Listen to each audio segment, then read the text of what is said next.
আসসালামু আলাইকুম এভরিওয়ান, কেমন আছেন সবাই? আশা করছি সবাই অনেক ভালো আছেন। আলহামদুলিল্লাহ, আল্লাহর রহমতে আমরাও অনেক ভালো আছি।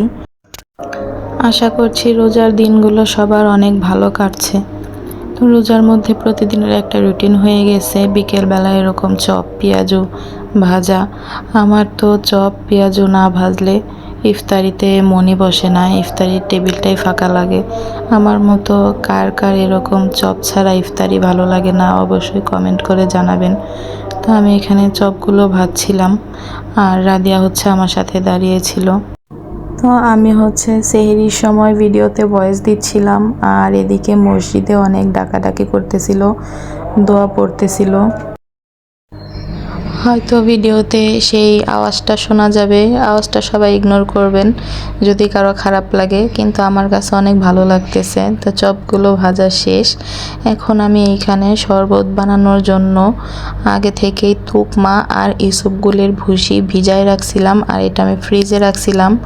তো এখন আমি এইখানে ট্যাং দিয়ে শরবত বানাবো। আর ট্যাংয়ের সাথে যদি ইসবগুলের ভুসি আর তুকমা দানাটা দিয়ে দেই তাহলে এইটা ফুলে না, এই জন্য এগুলাকে আগেই ভিজাই নিছিলাম। তো এখন এগুলা একদম পারফেক্টভাবে ফুলে গেছে। তো তারপর শরবত বানাইতে চলে আসছি। আর আমি কোনো কাজ করতে গেলে আমার মাটা আমাকে অনেক সাহায্য করে।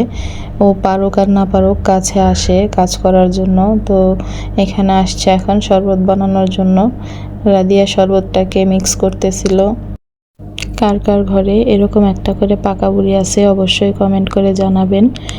আর আমার ভিডিওটা যদি ভালো লাগে তাহলে অবশ্যই লাইক, কমেন্ট আর শেয়ার করে দিবেন। সবাই ভালো থাকবেন, সুস্থ থাকবেন। Tata and take care. আসসালামু আলাইকুম।